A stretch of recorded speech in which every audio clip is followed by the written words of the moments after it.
So you're on the phone with one of your buddies and you're letting them know that the information that they gave you on how to fertilize your lawn did not work. Then you get on the tube, flick through a couple of channels, see some videos that you like, try those methods out, and none of those work either. And now you're tired of receiving frivolous information, and all you want to know is when can you fertilize your tall fescue and Bermuda grass lawn throughout the whole entire year. Well, you've come to the right place. And we're gonna dive deep into it with Polo from Polo Fields Lawn Service and Matt from the Grass Factor.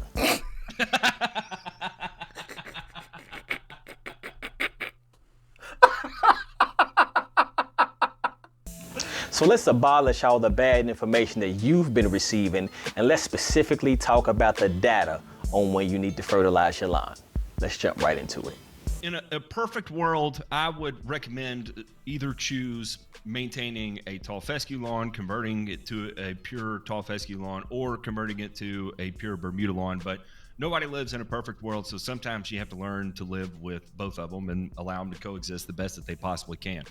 And by allowing them to coexist, the way you have to manipulate your fertility method, and this is my opinion on this, just kind of based on the research that I've been doing in preparation for the video, is you would fertilize around the time that you are going to have optimal growth for either one of the grasses. And it may sound a little bit counterintuitive, but I think if we do a little bit of a deep dive into this and use some graphical help, that might provide a little bit more understanding to how we can accomplish this.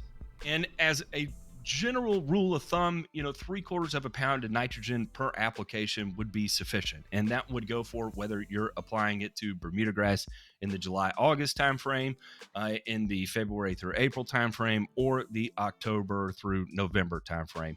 3/4 of a pound in will get the job done. Now, I know some of you all are saying, what in the world is 3/4 pounds of nitrogen? I have no idea what this guy's talking about. I may be able to help you in that department. Hey, yo, Turf.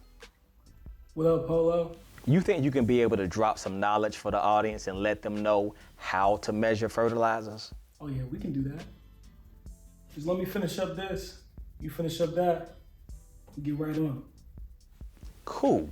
But hold that thought just for 1 second, because I may be able to use your knowledge in the next video. I want to make sure that these guys can continue to wrap it up.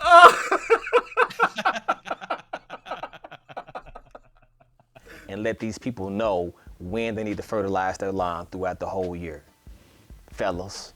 What we're looking at on the top here is the growth probability of cool season grass in your specific area, and on the bottom is warm season grass in your specific area.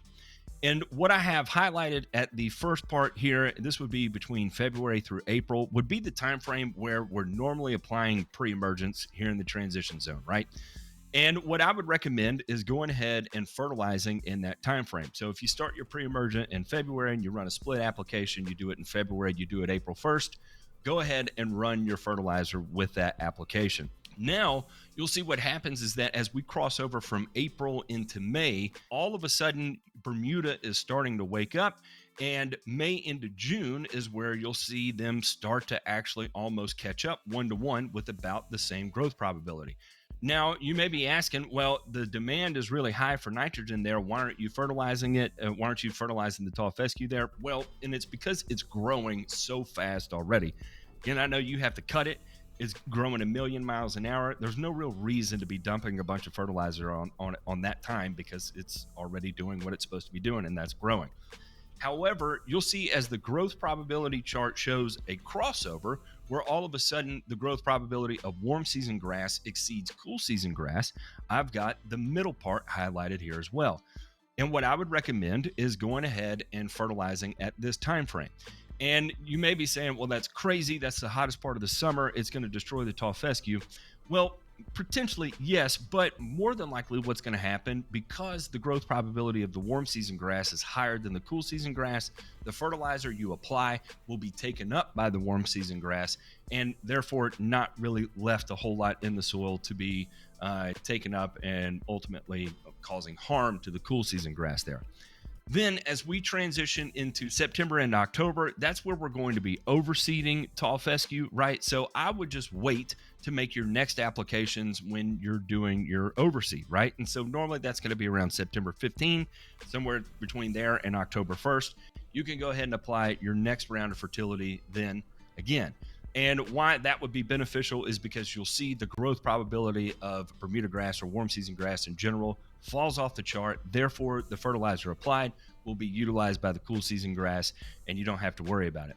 So Matt, what if I'm a person and I have a lawn that is 75% tall fescue, but it's 25% Bermuda? Do I need to fertilize it the same way, or do I need to have a different approach? If you're 75-25 tall fescue to Bermuda grass, I would treat it like a tall fescue lawn. If you're 60-40 tall fescue to Bermuda, a hybridized approach like this would be a better bet. But, you know, if you got a little bit encroaching from the sidewalk and a little bit encroaching from the walkway into the house and maybe a patch or two in the middle of the yard, treat it like a tall fescue yard. You're probably going to be way happier with the results. And this will also be the same way if it was reversed. If it was 75% Bermuda grass and 25% tall fescue, then that's when you basically want to kind of treat it like it is a Bermuda lawn. 100%. And let me tell you right now, if you've got 25% tall fescue and 75% Bermuda grass, just kill off that 25% tall fescue and you're going to be way happier with the outcome adopting having a Bermuda lawn and managing it as a Bermuda lawn. It's real easy to kill, and it'll be a real nice transition for you. Now, I want to clear something up really quick, because the information that Polo and Matt were talking about was based on my specific area, which is residing in Kentucky. So, in Kentucky, we have cool season grass and warm season grass. Warm season grass is Bermuda grass. Now, where you live, your warm season grass may be Bermuda, it may be Georgia, it may be centipede, and it may be St. Augustine, but you need to figure out what type of warm season grass that you have. And also, the temperatures in the transition zone are always going to vary. For example, the temperatures in Kentucky, the highs is normally in the 40s. The temperatures in North Carolina, the highs may be in the 50s. Same thing going on in the transition zone when you move to the West Coast as far as Texas and California. If you live in a different state, you're going to have a different climate. Your results are going to be different. But I'm going to give you some information on how you can be able to find out your results. So what you're going to do is you're going to type in subvertnpk.com. When you get to that home page, you're going to click on where it says Program Planner. And when you get there, you will be greeted with a video from Matt.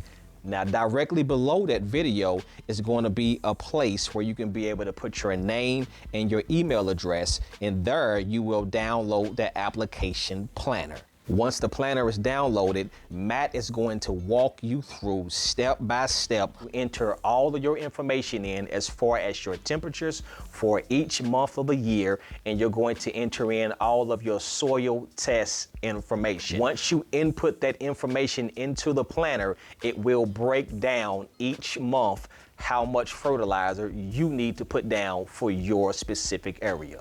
So I'm going to put a link in the description down below so you can click on that link and then take you directly to where you need to fill out your application planner. Once you get your application planner filled out, then you will know exactly when you need to fertilize your lawn and how much you need to put down on your lawn each and every month. That way, you will run away from just throwing anything down and guessing and run to making data-driven decisions. I thank you all for tuning in. This is Dr. Polo, and I'll see you all next time.